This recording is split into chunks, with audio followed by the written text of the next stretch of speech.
Hey everybody, it's Stephanie with The Learning Project. You guys, I am so excited about our podcast series today. You guys know I have been on a hunt for amazing doulas to come and talk and educate us about what are the benefits of having a doula, what should we know about our bodies, how can we make a difference in the communities that we serve. So today we have Dolce here with us. You guys, I found her on Instagram. I am a stalker, you already know. I'm like looking through everybody's Instagram page, and then I literally found Dolce, and I loved her content, and it just really spoke to me, and I felt like her voice needed to be heard and needed to be visible, and so that people can connect with her.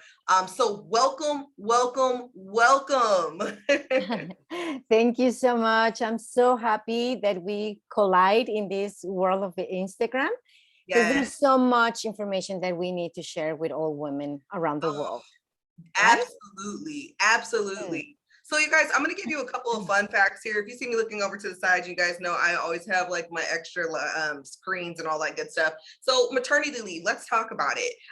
There is a fun fact here. Actually, it's not really fun at all, to be completely honest. In the United States, you can get up to 12 weeks of unpaid maternity leave. Finland, you get 161 weeks of paid maternity leave. Germany, you get 58 weeks of paid maternity leave. Japan, you get 58 weeks of paid maternity leave. Canada, you get 52 weeks of paid maternity leave. In Ireland, you get 26 weeks of paid maternity leave. This is something that really resonated with me because I just had a baby and she is 5 months. And my husband got 12 weeks off of paid maternity leave to be with me. But it was through his company because they are a larger company. So that was the key fact for me that really made me realize, like, everybody doesn't have this luxury. Everybody does not have this kind of option. So we're going to be diving into that today. And it's a piece of our podcast series. But Dolce, please introduce yourself and tell us about your doula practice and everything you do, because you do so much. No, thank you. Okay, so my name is Dulce. I'm from Mexico originally. I was born there and I left. I studied there. And I decided to become a doula and a perinatal educator because with my first baby, one of my dreams, it was to become a mom, and I was always dreaming to have a water birth, like a natural birth. I took my prenatal classes. I read all the books that I had nearby. And at some point I said, okay, I'm ready. And it ended up in a C-section. I was separated from my boy for 13 hours, which caused me postpartum depression. The fact that I couldn't accomplish my dream, and the fact that I was separated from my baby, even when everything and everyone was healthy, caused me that part that something was broken. So I got this depression, and in order to get answers and get out of this depression, I was looking in internet. I found a forum, beautiful forum from Spain, and I met beautiful doulas there, and they invited me to go to a congress, to a worldwide gathering from different midwives. Which I attended, and I realized that my birth could be a natural birth. It's just that the OBs didn't know how to manage the position of my baby. Wow. So that was like wow, exactly. Like my body didn't fail me. I could have delivered my baby as I wanted. It's just that the skills that the doctors didn't allow that. So at that moment, I decided to become a doula and a perinatal educator, because I said, I don't want other women to have the same experience as I did. I want to help them. I want to share all this information, and I want to like I was drawn. It was kind of a goal, because originally I'm a graphic designer. I work in the advertising business for many years, but that was a goal that I had, and I wanted to focus on that. I said, I want to surrender my life, or my mission of life, to accompany and walk this woman through this huge experience of becoming a mom.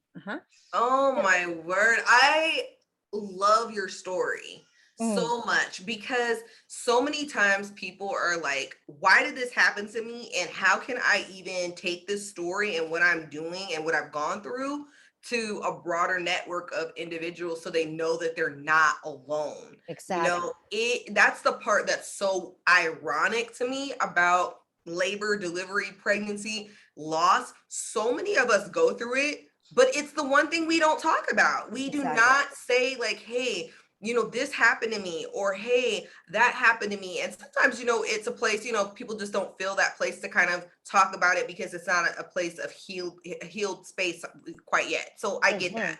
But yeah, and the fact that we live, that we were talking about last time that we were talking, the fact that we live in a society that expect us to be happy after having a baby, and grateful because we had a C-section, even when we could have a natural birth.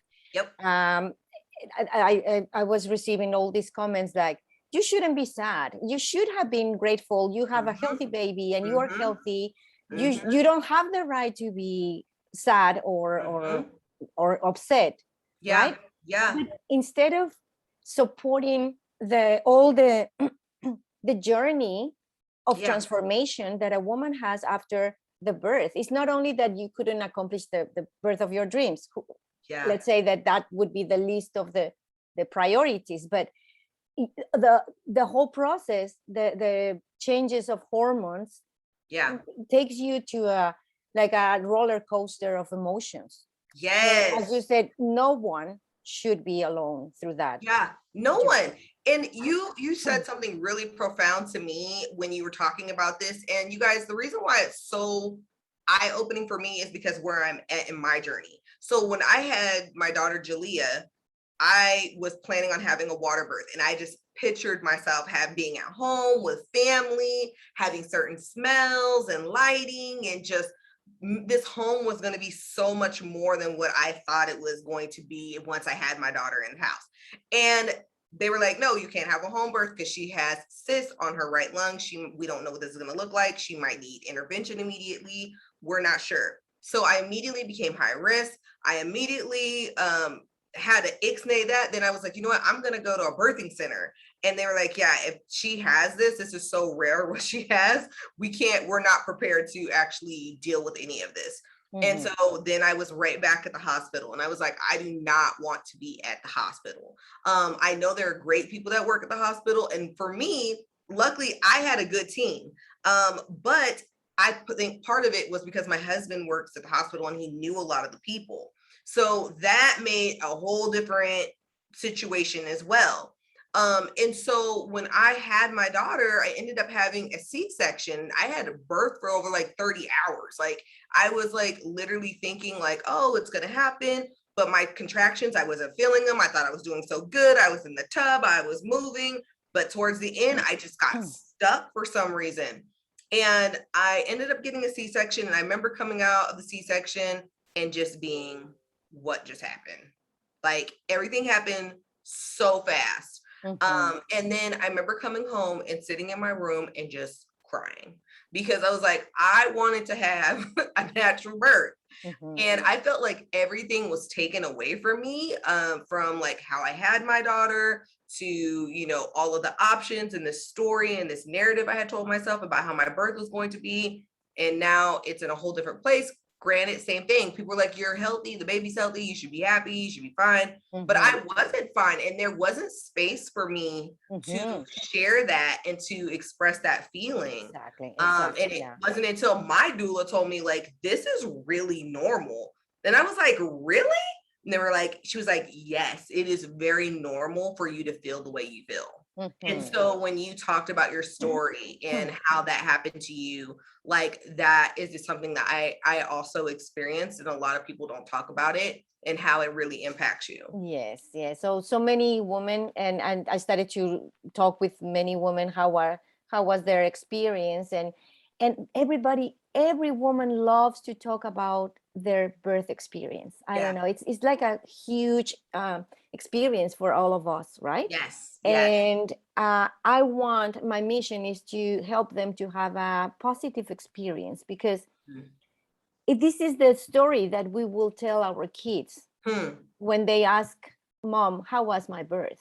I Yeah. want to give her a beautiful story, not a scary story, right? That Yeah. especially for women, our daughters, we Mm-hmm. don't want them to be scared to have babies. It's a Exactly. beautiful experience that we should protect Yeah. everything around.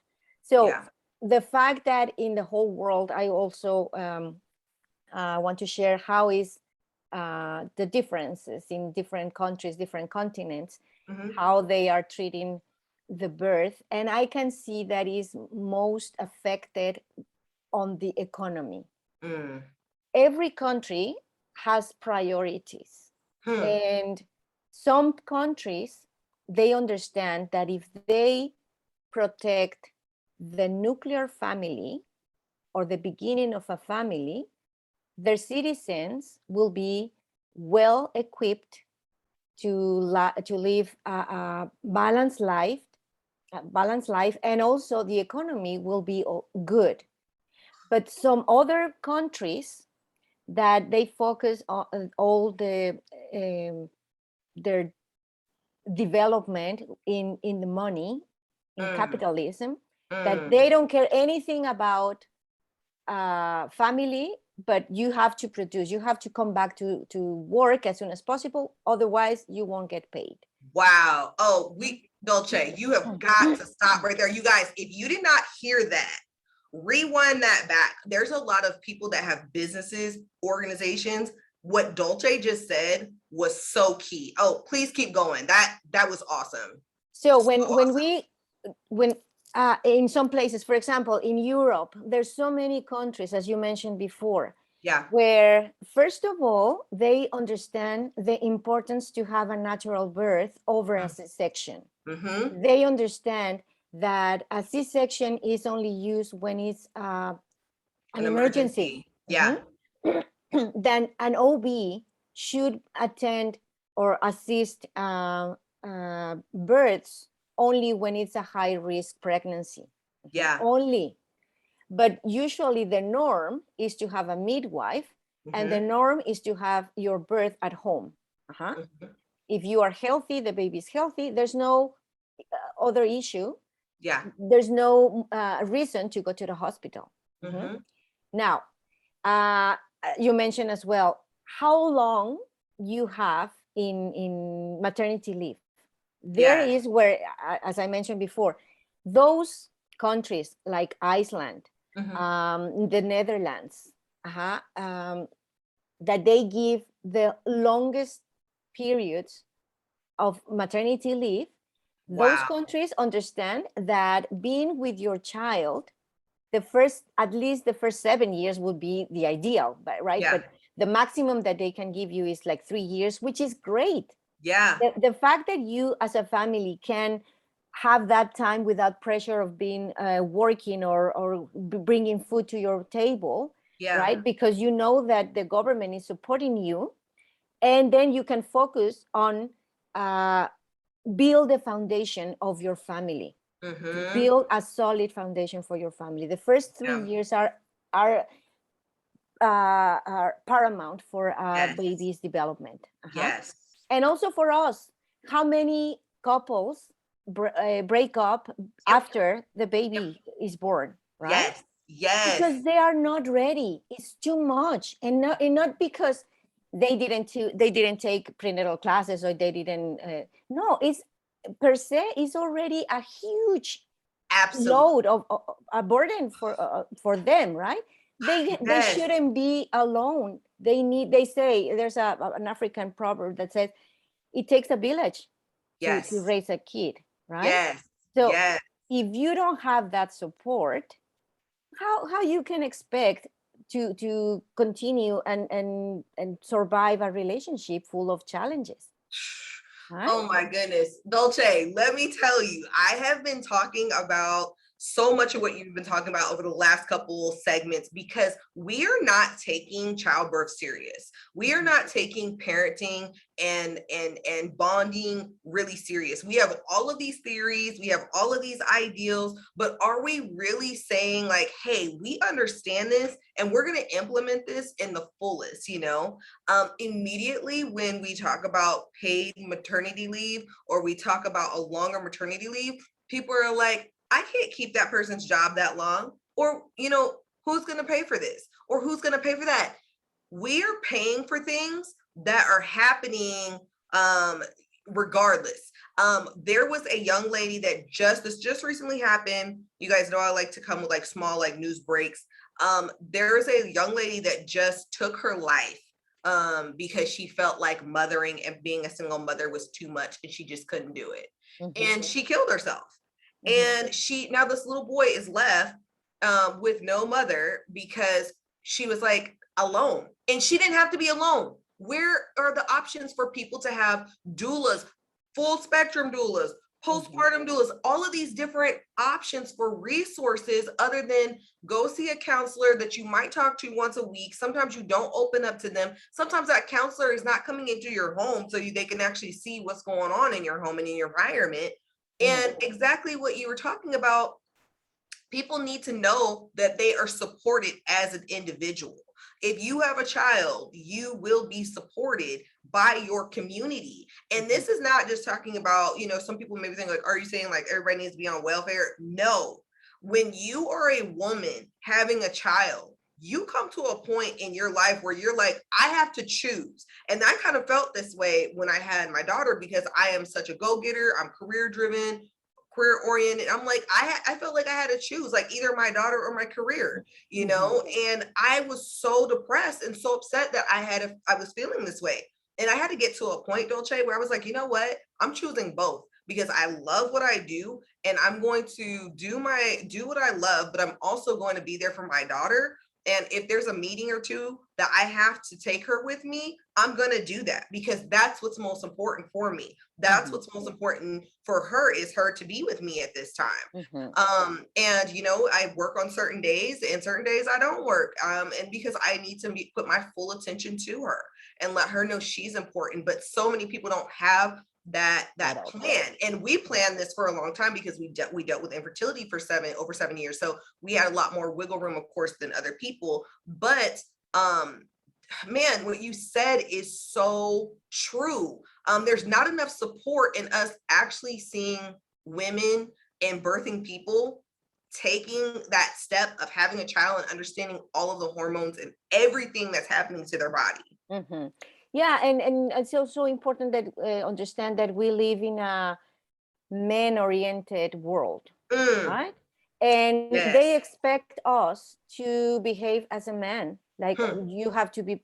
They have manipulated this concept of you want to be a free woman, then you have to have your career, your business. You have to be independent financially, and you also you have to get your house beautiful, and you have to be an impeccable mom. And you have to do everything, right? And it's way more work than we used to have when we just were only women. Right. The thing is that we shouldn't fall in that trap. That we have to understand that becoming a mother requires us to be in our feminine energy. Okay. And knowing that is our right to have that support. I know that we live in that world when you don't work, you don't eat. Right? Many women don't have that luxury to say, okay, I won't work because I want to stay with my baby. Then we have to look for who will be our support your net of support, right? Yeah. You have to look for people who you trust, that they say that one woman, and I understand for that woman that took her life, they say Hmm. that it's too much work for only one woman to look after one baby. They Wow. shouldn't be alone, but two women together, they can look after up to 10 kids. Yes. Why? Because they Right. are helping each other. They are Yes. not alone. Yes. And this is what we need to look. First, the idea will be, let's change the law and ask for our rights as women, as pillars of a family. So the government will support us. But in the meantime, Absolutely.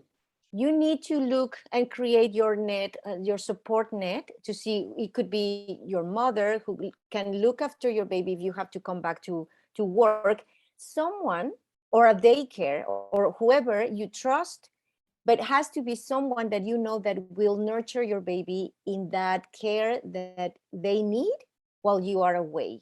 And then when you come back, you Yes. need to be present with your baby. Your baby needs your Mm. presence. Let's I, I didn't mean to cut you off. Were you done, or were No, you done? it's okay.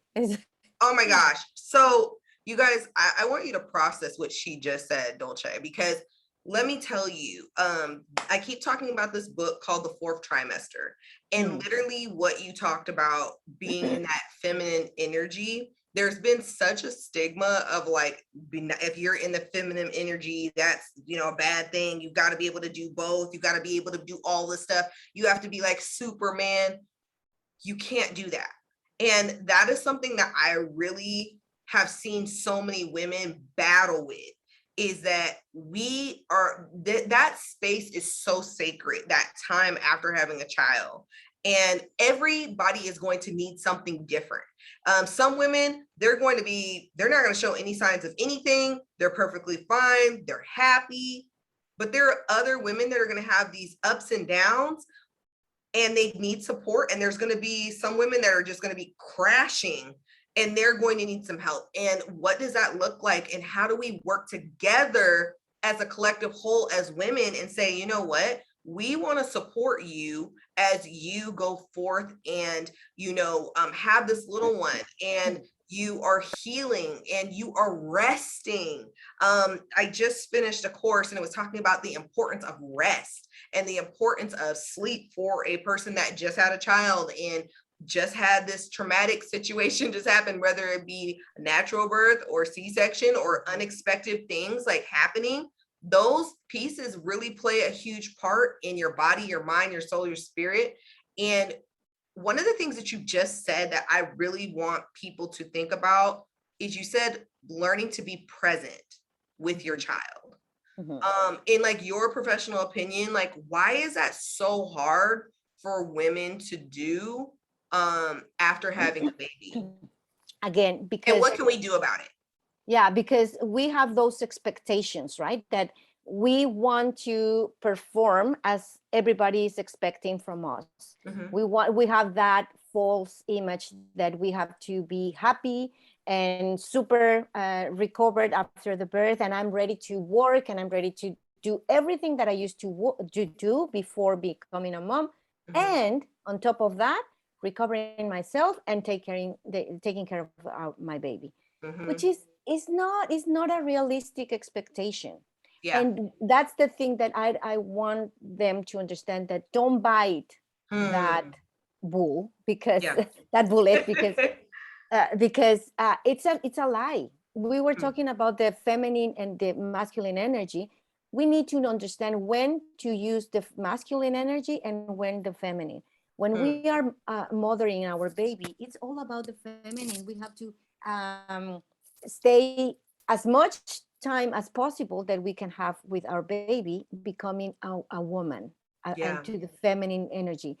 Yeah. And don't feel that you're a lazy woman or Yes. unproductive woman because you're only resting and lay down with your baby. Yeah. Even when you are there, you're working so hard because you're nurturing Yeah. the baby, the new life. Your Yeah. body is producing, still working, producing the milk, the the closeness that your baby needs, the touch that your baby needs. You are working. So Yeah.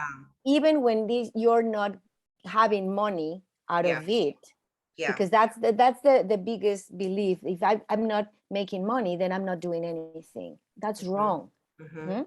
When we go to work and we are in the office or whatever we do for work, then wear your masculine clothes, right? Yes. There you can Yes. be a man, a masculine, and Yes. lead and push and whatever you have to do, right? Yeah. Yeah. But when you are at home, you are a feminine energy, the Yeah. one that will nurture your baby.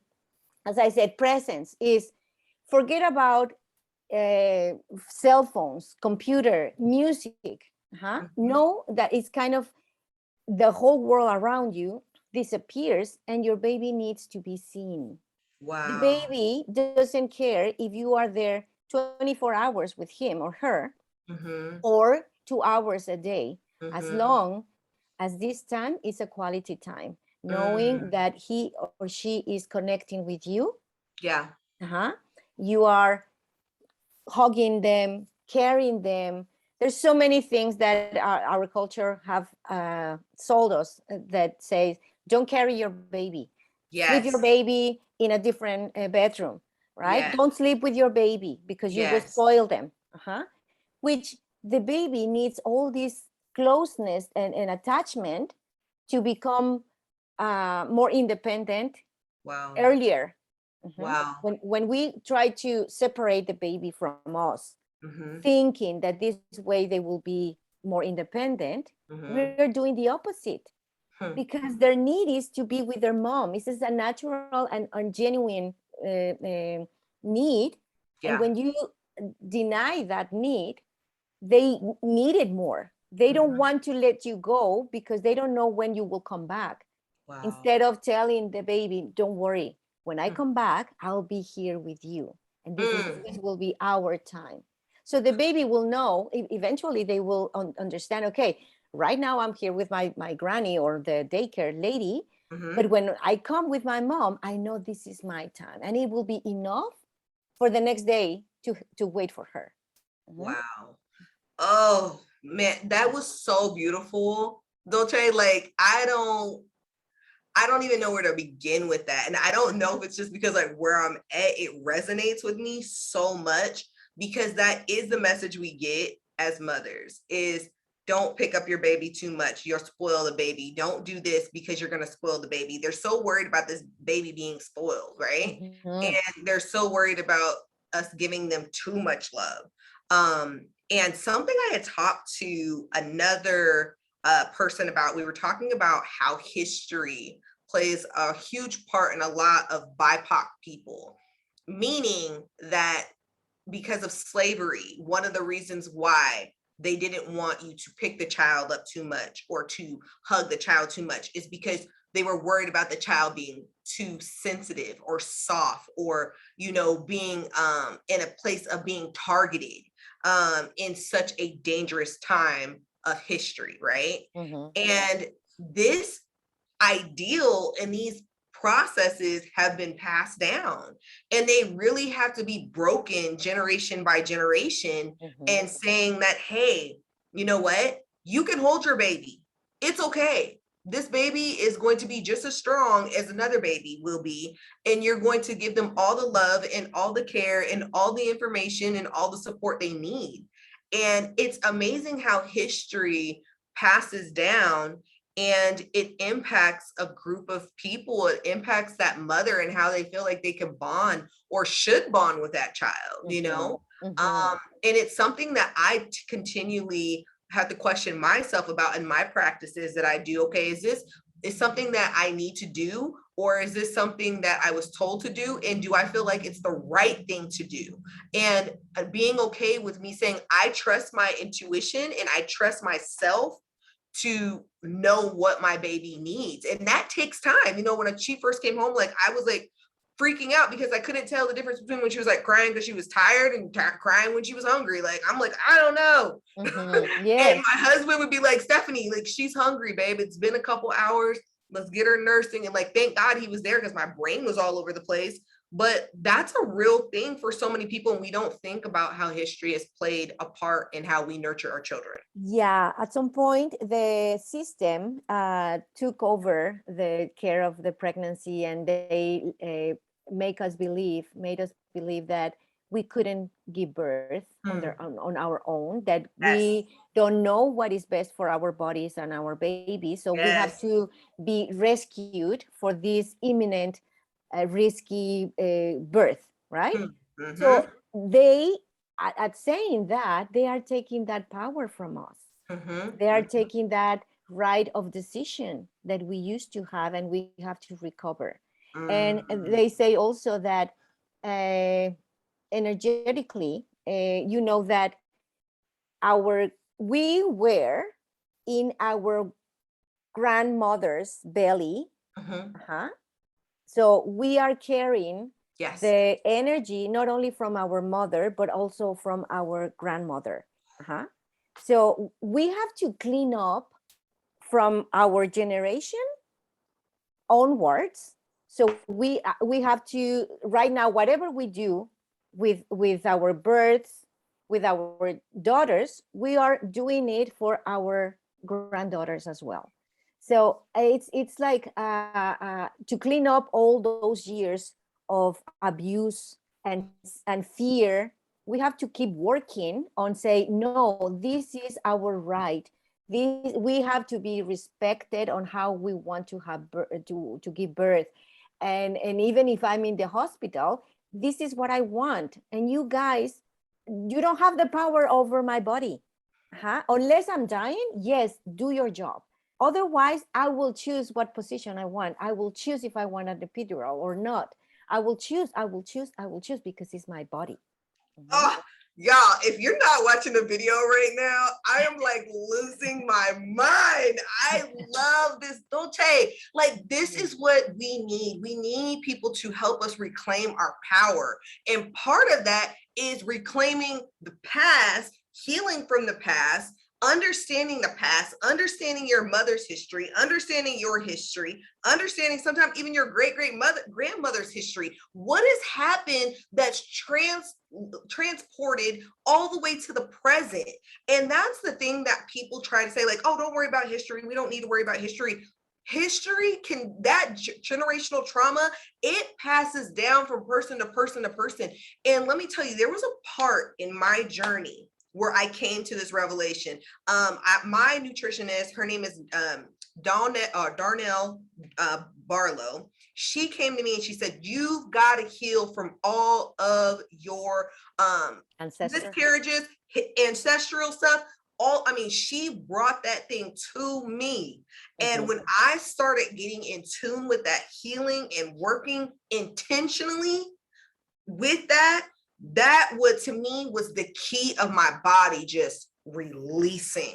Like, it could not hold anything more. And I just like, I just felt like I was breaking. And what got me was, so my dad, this is so side note, y'all, but this is a little history of my family. So my dad's mother died when she was 30. She was in a car accident. She died. And my dad was like, you know, one of her dreams was to always see her grandchildren. Like, she always wanted to see that. She would always talk about, she hoped she lived long enough to see her grandchildren. And of course, that was not the journey that came about. My dad gets sick when I'm working full time. I'm working crazy hours and stressed out all the time, and just like, I'm so dedicated to the work that I'm doing, and I love the work that I was doing, and I chose the energy and the level of excellence I felt like I needed to put towards my work. My dad gets sick, he's about to die, and he was like, I just, I want to let you know what's going on. I'm really sick. He's hospitalized. We can't get to him because of COVID. No one knows what's going on. I remember going home and crying in my husband's arms. And I was like, I do not want my dad to leave this earth without seeing his grandchild. And I was like, at that moment, I knew I had to take dramatic changes in my life to make this thing come forth. And I was like, I was ready to, manifest what I had been wanting in a whole different level than way before, and take my healing really serious, take my body really serious, my eating really serious, and not like the stressful the way I used to do like all my practices and rituals, as I said before. But I was like, you know what? This is for me. This is for my body. This is for my mind. This is for my soul. This is for my spirit. Like, I have to stop carrying all of this. And that was a hard revelation to get to. Yeah. And you know what? It's so great that you took ownership of your own health, your own dreams, your own project to heal also your family, right? Yeah. I can also share with you that in my family, my grandmother was one generation that everybody was born in at home, natural birth, of course, with midwives. And then my mother was like completely turning to the medical system and say, no, everybody has to have a C-section. And she was a huge influence in all my aunts and my cousins when they were having babies.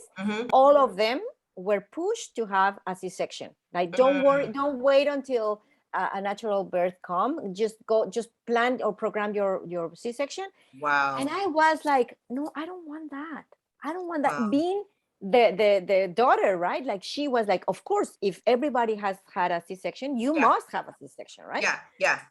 And I was the black sheep. And I said, no, I don't want to. And then, as I said, I had this C-section. And then I became a doula and prenatal educator. And then I moved to Canada. And then I say, not having the direct influence from my mother pushing me to have another C-section, because they say as well, right? Yeah. If you had a C-section, then the rest will be also C-section. And I said, no way.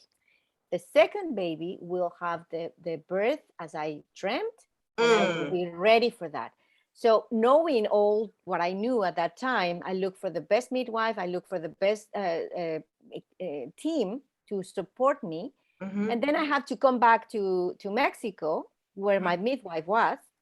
And I had the most beautiful and healing birth at home, water birth, that also was a breakthrough, or like a huge change in my family, because they were witnessing, even my mother was in the birth, looking at me without any painkiller, listening to my body, connected with my body. And she was freaked out, saying, oh, it's so dangerous to have a baby at home. And she was pushing me. At some point before the birth, I told her, Mommy, I love you so much, but if you won't support my dream and my project, I'd rather you stay away. Because you don't have the right to spread this fear in me in this moment. I need only the people who will support me. And she said, okay, I will deal with my fear, and I won't share that with you. She was there, my sister was there. And after that, the concept in the family of having a C-section, they said, no, you know what? Go for a natural birth. And I'm so grateful and so humble to say, yes, we are doing this change in our life, but you must stand up for those beliefs that you have, no matter what. And even if you have to face the family, which is the most difficult people to face, right? Because we are emotionally attached to them. When you do that, then you're ready to go for your dream, as you did with your pregnancy. Man, this is so deep, y'all. I don't know about y'all, but this is feeding my soul, my mind, my spirit. I don't know who needs to hear this. Like, if you know somebody that needs to hear this, or you're the person that needs to hear this, share it with other people so that they can find that healing and find that connection in what they're going through. Because so many times people, again, feel like they're alone and they have these ideals that really are not conventional, or they are like, no one else is thinking this, or I'm thinking the wrong things, therefore I'm wrong. I don't need to trust my body. I don't know my body the way the doctors know my body. These are the stories and the lies that we're constantly told. And then it really creates this mistrust between your body and yourself. Like, you don't know who you are. And and we're actually taught this at a very young age, as just little girls, don't listen to your body, or you're being extra, or you're crying for no reason. Like, you don't know, this is how you're feeling. This is how you should be feeling. And those things impact how we actually are able to navigate our own advocacy and our own understanding of our body in the future. It's just, oh man. Being a woman is a beautiful thing. We have to celebrate being a woman, and we have to honor our own nature. Yes. And we have to make the world understand that being a woman is amazing, and the world needs those women. The world needs those women, right? So let's regain that power. It's the basics, I think. Oh my gosh. You guys, if you don't know, now you know. Dolce just told you, reclaim that power, okay? Reclaim that power.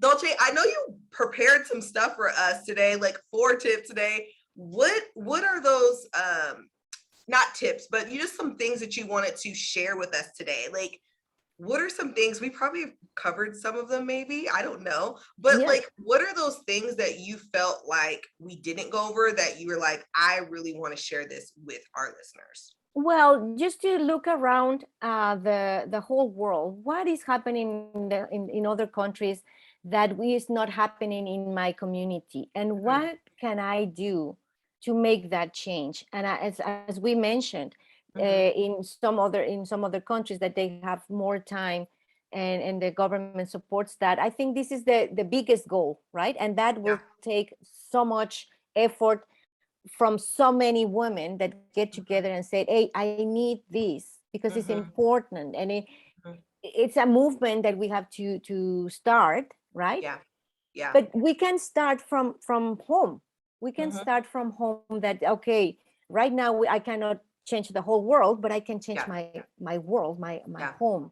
And by seeing what are my rights and choosing, when I go to the prenatal visits, to checkups, I need to ask, I need to make questions, because I don't have to go, forget about that position of being like an obedient lady that accepts everything that they say. No.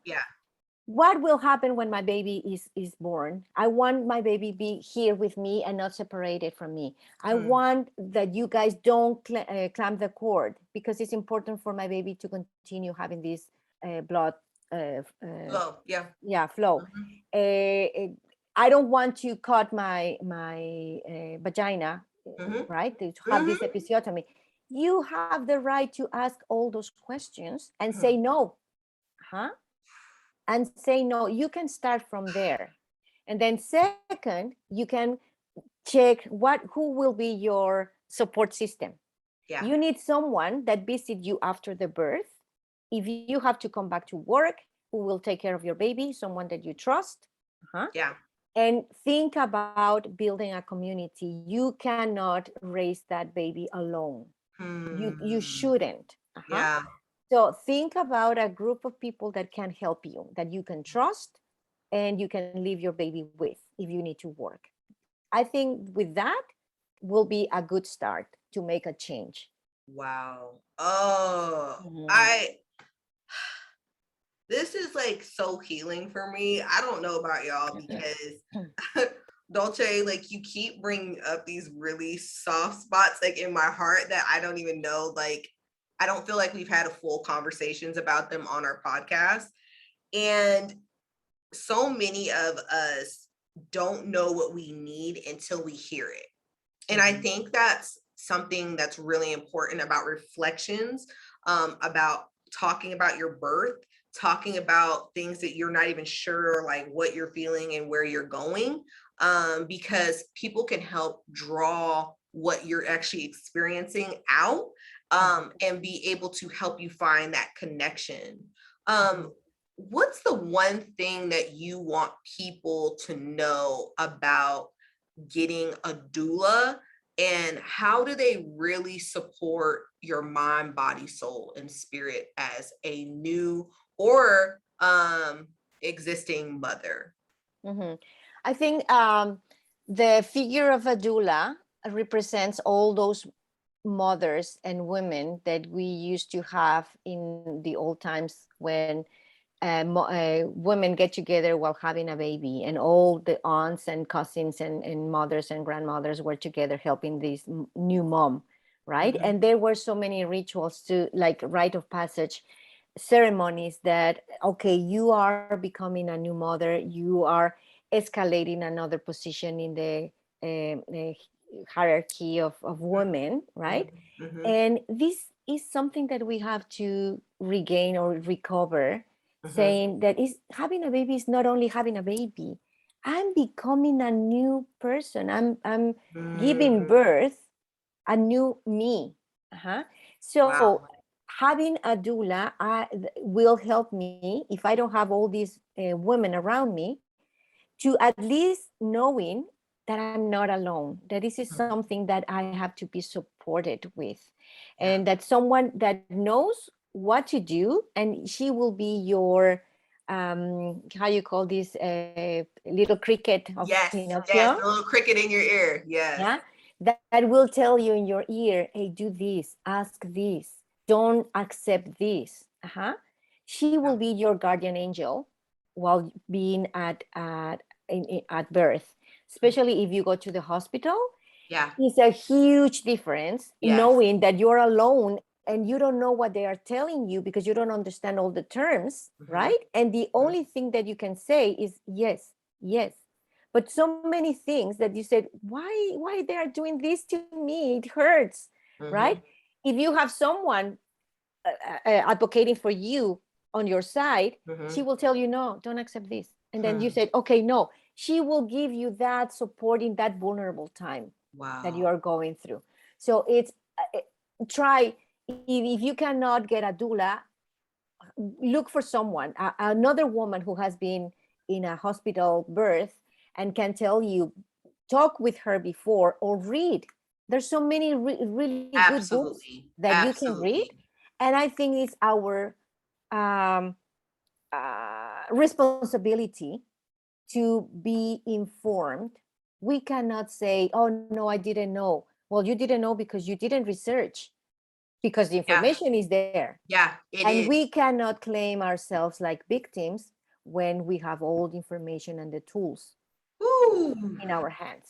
Oh my gosh. Y'all, this part of our podcast is not just for you, but it's for so many others. That's why it's important for us to take time to reflect on what we've gone through within our bodies, because it allows us to empower someone else and support someone else. And I've even taken it a step forward and said, listen, if you have sons and you have brothers and nephews, start talking about birth around them. Yes. Because sometimes their significant other, they may never know about a doula or how birth works. But let me tell you, if you empower them, they're going to empower the person that they're with during that process and be able to say, no, you know what, we can get somebody to come in and help us, and we can have this person direct us in this way or work with us in that way. And then even for them to really understand what is what. There was an interesting conversation my husband had with one of his coworkers, and he told him that, my wife is in the hospital, she's getting ready to have a baby. And he tells him, he says, you make sure she knows that she can birth whatever way she wants. They're going to tell her that she can't do it, but she can. That was mind blowing. Like Mhm. for him to be like, hey, I just went through this with my wife, and I want you to know that you can do this, and you remind her that she can do this, and you advocate for her. Like if we have more people in that space and in that room supporting and advocating for that mother or that birthing person, man, I'm telling you, it is key. It is Mhm. key. It is empowering, and it makes that person feel seen Mhm. and heard. Mhm. Yes, completely. And we can talk in another session about the obstetric violence that you can have if you don't know what to ask, what are your rights, and if you Wow. don't know to say no, right? In Mm, during your birth, because yes. there's so many. Oh, Doctors know when a woman is prepared, when a yeah. woman knows, Yeah. and they say, okay, we cannot, we have to listen to her, right? Yeah. Yeah. But when they don't ask anything, they say, okay, this one will be easy Right. for me. I can do Right. whatever I want, Right. right? And they don't even ask permission to anything. Mm-mm. So we must be those women that they say, oh my, she's coming, right? Mm-hmm. She's Mm-hmm. coming, and we have to honor her, and we have to respect whatever she says. Mhm. Absolutely. And I think that a lot of times people don't understand that incidents happen because people don't know what is actually going on. Like Mhm. I remember when I realized that my doctor that I was meeting with was not going to deliver my baby possibly. Like there Mhm. was a team of doctors that were going to deliver the baby. And I'm like, this person doesn't even know me. Like it was stressing me out, and it took me like my doula had to like really talk me through it. Like we don't know who's going to deliver your baby, but you know who will be there. And I'm like, who? She goes, I will be there. Exactly. I will be That there would with you. be your I'm angel. going to be there for you. Don't worry. Jason will be there for you. Mhm. And there was a part in my labor, like she and I was just she and I in the room for a while because my husband was right in the middle of work, and he couldn't, like, he works for the hospital, so he had to put some things up to make sure the hospital worked right. So he was like, I can't leave right now, and I'm like, I don't know what to do. And my Dominique, my doula Dominique says, don't worry about it. I'm coming right now. And she was It, like, I'm here. it's a beautiful trio that we can create between the mother or the mom to be, the husband or the partner, and the doula, Yes. because uh, no one will know better what is best for, or uh, no one can guide you better during childbirth Hmm. than a doula. Yes. However, no one, even the doula, she doesn't know you, she doesn't love you as Yes. your partner, right? Yes. And your partner will also be a key on say, okay, I need to touch her this way, I need to tell Yep. her these words. Yes. And he or she, whoever's your partner, will have the support of the doula that says, do this, support this way. And also they feel like empowered as well, knowing that they have a coach behind them saying, okay, I can Yes. do this great, right? I can support my woman Mm-hmm. the Mm-hmm. way she needs. So Yeah. it's a great combination, having your partner and a doula Ugh. always. It's, you couldn't have said it any better. Like my husband says, like that was the best thing that we ever did for our we've been married for 12 years, we dated for 5. Like this was the thing that helped us in our marriage, our connection, after going through so much. And I think that's the thing that a lot of people don't understand. We're setting up sometimes our spouses for disaster, because we're expecting them to go into this space that is very female energy, all of that stuff, and just know what to do, right? And to support you the way you need them support. And then they don't do it, and then you're just like furious, like, I cannot believe you didn't do this, I cannot believe you didn't know how to do this and do this. But like a lot of people hear my husband talking about our birthing story, and it's his birthing story too, and he owns Exactly. it. It's so Mhm. crazy. And when he's talking about it, he's like, I'm almost in tears every single time, because I was a part of something that was so like undescribable. Like I cannot tell you. And our doula was there, like she started to recognize his body language and she was like, hey, go and sleep for a couple hours. I'm gonna stay up with her and then we'll switch off and then we'll do this. And then you can go and do that. Go over there and hug her. It's okay. It's safe. She's not, she had to reassure him because he didn't know what he was seeing. And we had watched, birthing videos and, did the Lamaze classes. And then we were meeting with our doula, like basically every week.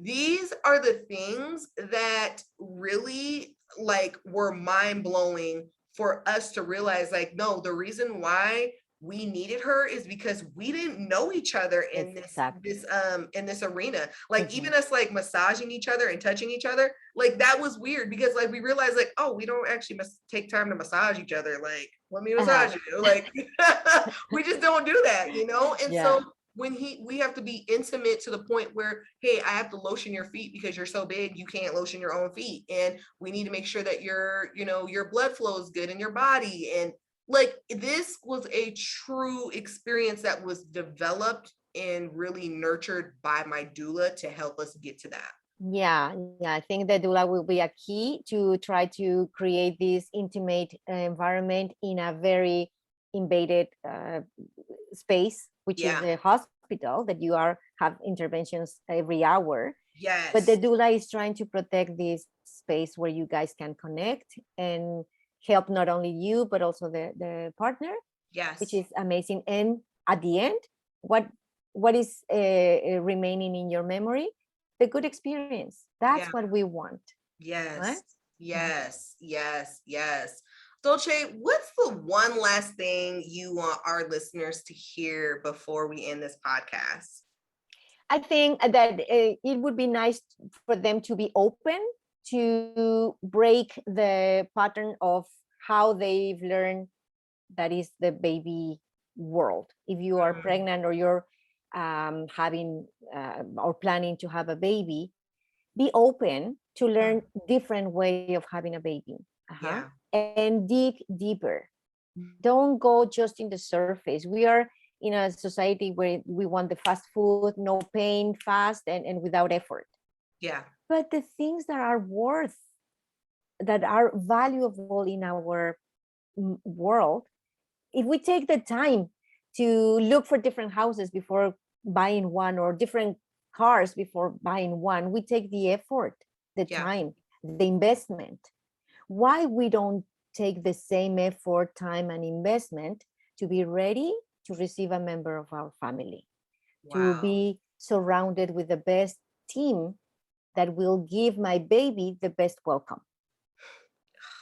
That is what I would like to say. Oh my goodness, y'all, this has been so good. I'm just loving this conversation because it's so real. And I think there needs to come a time where you can access something that is just real. It is just raw and it's helping you to understand what is going on in our world and how can we make effective change in our communities. Dolce, where can people find you? If they were like, I need to talk to Dolce right now, where can they find you? Oh, well, I'm so thrilled to talk with all of them. I have my Instagram page as Iktan Birth, IKTAN Birth, all together. Where you can find different tips. I post in Spanish and English. And also I teach prenatal classes online, so we can connect this way. You guys will be prepared because I don't speak about like whatever you can reach in internet. I talk about the things that nobody tells you. What will you feel, the demons that you will face, the fears, the how you can adapt to the new routine and how you can baby proof your relationship. So we focus on that. So when the baby is coming, especially parents, that dads are more like, oh, remember Dolce told us that you need to let me be the dad, right? And it's amazing. So I really invite, I would love to have you all. And it's only 3 weeks 2 classes per week. So it's Love not it. like a long commitment, but it's a life change game Oh, here. Yeah, to take a prenatal class. y'all, don't worry. If you're driving, all of the information will be right below this podcast series, you guys. Dolce, I'm sending you so many hugs right now. I just Yeah. love you and adore you. And I know this will not be the last time we do work together. So I'm so glad. Thank you so much for your invitation. And I'm super excited to keep talking. There's so yes. much to share. And if we can change the world, they say, Michel Audin, a beautiful OB from France, he said, in order to change the world, we need to change the way we are born. Mm. So we need to start from there. Okay. Woo! So let's heavy. make that change. Let's make that change. Let's make that change. One baby at a time. One baby at a time. I know One that's baby. right. You guys, so without further ado, thank you so much for listening. You guys, I'm sending you all the strength and love. Today, send someone something that is going to speed their mind, their soul, their spirit. Don't send them candy and flowers. Send them a podcast and let them know that you see them, you hear them, and you love them. And until next time, you guys, see you later. Bye. Thank you. Bye-bye.